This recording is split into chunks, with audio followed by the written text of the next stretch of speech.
Side खबरों के लिए सब्सक्राइब करें फ्लेम मीडिया और उसके बाद बेल आइकन को प्रेस करें ताकि सबसे पहले आपको मिले एक्सक्लूसिव खबरें।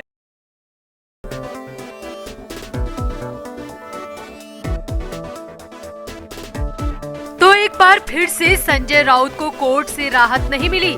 14 दिन की कस्टडी के बाद राउत को विशेष अदालत में हाजिर किया गया, मगर एक बार फिर से कोर्ट की तरफ से राउत की कस्टडी को बढ़ा दिया गया और अब राउत को 10 अक्टूबर तक जेल में रहना पड़ेगा और 10 अक्टूबर को ही राउत की जमानत याचिका पर भी सुनवाई है। तो 10 अक्टूबर को ही राउत के फ्यूचर का फैसला हो पाएगा। हाँ, मगर ये तय है कि राउत का दशहरा जेल में ही बीतेगा। अब राउत को राहत न मिलते देख शरद पवार की बेटी और एनसीपी की दिग्गज नेता सुप्रिया सुले बीजेपी की केंद्र सरकार पर बुरी तरह भड़क गई और मोदी और शाह को साजिश करता तक कह दिया। सुले ने बेहद गुस्से में कहा कि बीजेपी के लोग किसी को भी राजनीति में देख नहीं सकते, जो उनके खिलाफ बोलता है सबको जेल में डाल देते हैं। अगर इन दोनों में हिम्मत है तो मुझे भी जेल में डालकर दिखाएं। जी हाँ, सुप्रिया सुले ने बहुत बड़ी बात कह दी। तो और क्या क्या कहा सुप्रिया सुले ने और सुप्रिया के गुस्से की असल वजह क्या सिर्फ राउत है या फिर वजह कुछ और है, आपको बताते हैं सब। आप भी वीडियो को शेयर करें और अपनी राय कमेंट बॉक्स में जरूर दें।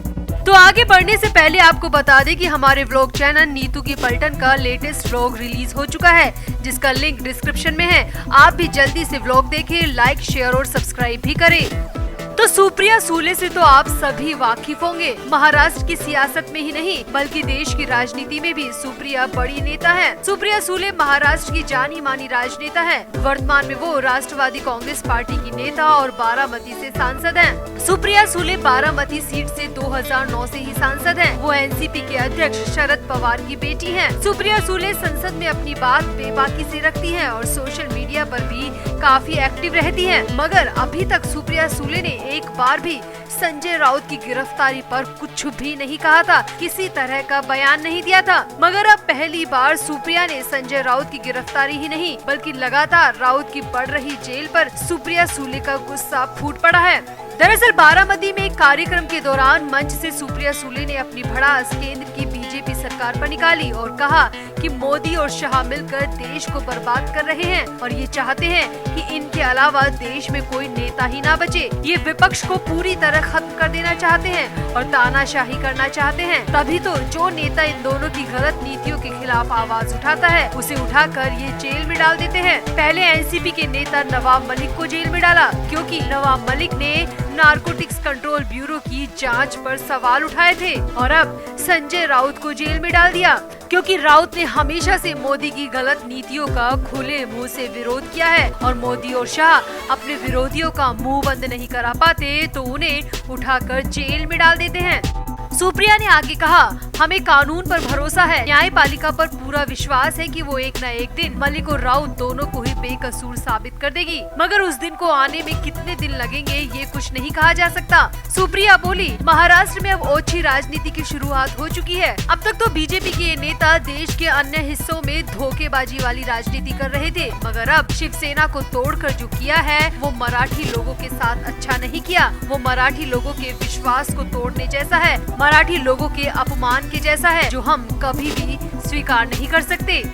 सुप्रिया सुले ने आगे कहा कि मोदी और शाह ने मिलकर उद्धव ठाकरे को अंदर तक तोड़ने की कोशिश की, मगर वो उद्धव को तोड़ नहीं सके तो उन्होंने उनके करीबियों को जेल में डालना शुरू कर दिया। सुप्रिया ने आगे कहा, मेरे पिता और शरद पवार को खरीद नहीं सके तो उनके करीबियों को भी जेल में डलवा दिया। ये पूरी तरह तानाशाही है। सुप्रिया ने अपने भाषण में आगे कहा, मैं भरी भीड़ के सामने मोदी और शाह की इस तरह की राजनीति की निंदा करती हूँ, तो क्या ये मुझे भी जेल में डाल देंगे? क्या मुझ पर भी गलत आरोप लगाकर किसी बड़ी जांच एजेंसी को मेरे पीछे लगा देंगे?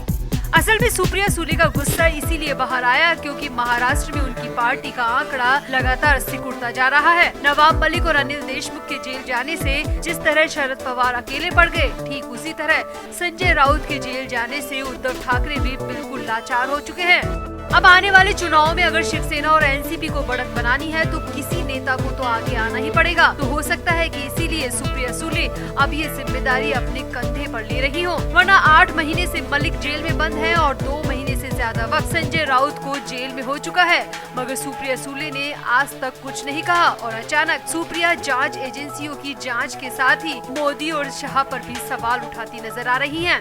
तो आपको क्या लगता है, आखिर सुप्रिया सुले का इरादा क्या है? क्या वो राउत और मलिक का बचाव कर रही हैं या फ्यूचर के लिए खुद का स्थान और मजबूत कर रही हैं? कहीं ऐसा तो नहीं कि सुप्रिया सुले अगले चुनाव में खुद को महाराष्ट्र के नए मुख्यमंत्री के तौर पर प्रोजेक्ट कर रही हो? लगता है इसीलिए सुप्रिया सुले ने 2-2.5 साल पहले ही तैयारियां शुरू कर दी हैं और इस तरह की बयानबाजी इसका साफ इशारा है। तो आप भी सुप्रिया सुले के इस पूरे बयान से कितना सहमत है? आपकी क्या राय है? आप भी कमेंट बॉक्स में जरूर दें और वीडियो को भी शेयर करें।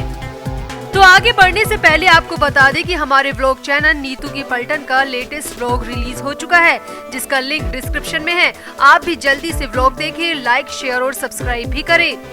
तो शिवसेना के दोनों गुटों के बीच तकरार लगातार तेज हो रही है। अब एकनाथ शिंदे गुट ने उद्धव ठाकरे समूह को एक और झटका दे दिया। पूर्व कैबिनेट मंत्री और वर्ली विधानसभा सीट से विधायक आदित्य ठाकरे के क्षेत्र से 3000 से ज्यादा शिवसेना नेता और कार्यकर्ता एकनाथ शिंदे गुट में शामिल हो गए हैं।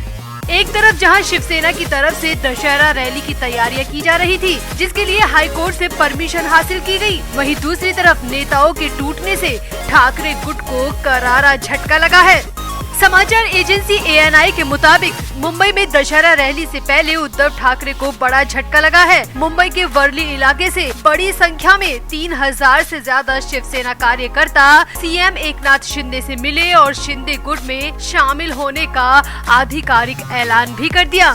दरअसल महाराष्ट्र के पूर्व मुख्यमंत्री उद्धव ठाकरे की दिक्कतें जून के महीने से ही बढ़ती जा रही हैं। अब तक तो उद्धव ठाकरे पर ही आफतें आ रही थी, मगर अब पहली बार आदित्य ठाकरे भी शिंदे के जाल में बुरी तरह उलझ गए।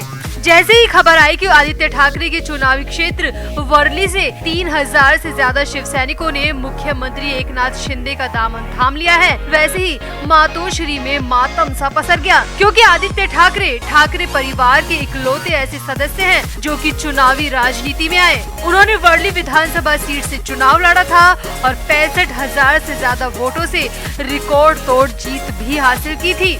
वर्ली से आदित्य ठाकरे को खूब प्यार मिला था, मगर उसी वर्ली में अब आदित्य ठाकरे का करियर भी खत्म होने जा रहा है। इसी साल जून में शिवसेना में हुई बड़ी टूट के बाद से ही एकनाथ शिंदे उद्धव ठाकरे को झटके पर झटके देते जा रहे हैं। हाल ही में उद्धव ठाकरे को अपनी परंपरागत दशहरा रैली शिवाजी पार्क में करने के लिए मुंबई हाई कोर्ट की शरण तक लेनी पड़ी। मैदान मिलने के बाद उद्धव ठाकरे 5 अक्टूबर को होने वाली रैली की तैयारियों में जुटे थे, मगर इसी बीच शिवाजी पार्क से बिल्कुल करीब स्थित वर्ली के 3000 से ज्यादा शिव सैनिक मुख्यमंत्री के आवास वर्षा पर जाकर मुख्यमंत्री शिंदे से मिले और उनके गुट में शामिल होने की घोषणा भी कर दी। जबकि उद्धव ठाकरे के पुत्र आदित्य ठाकरे वर्ली विधानसभा क्षेत्र से ही चुनकर पहली बार विधानसभा में पहुंचे हैं। एक तरफ तो आदित्य खुद वर्ली में घूम कर एकनाथ शिंदे को गद्दार बता रहे थे, वहीं 3000 शिव सैनिक शिंदे गुट में शामिल हो गए, जो कि आदित्य ठाकरे और उनकी पार्टी के लिए बड़े खतरे का सायरन है। वैसे आपको बता दें कि वर्ली आदित्य ठाकरे का ही क्षेत्र नहीं है, बल्कि जून महीने में ही शिवसेना के जिन सचिन अहीर को विधान परिषद में भेजा है, उनका गृह क्षेत्र भी वर्ली ही है। सचिन विधानसभा चुनाव से पहले राकपा छोड़कर शिवसेना में शामिल हो गए थे, मगर वो भी शिव सैनिकों को जोड़कर रखने में नाकामयाब साबित हुए। तो माना जा रहा है कि वर्ली अब पूरी तरह से उद्धव ठाकरे और आदित्य ठाकरे के हाथ से निकल चुका है और उनके बेटे का राजनीतिक करियर भी चौपट होने की कगार पर आ चुका है।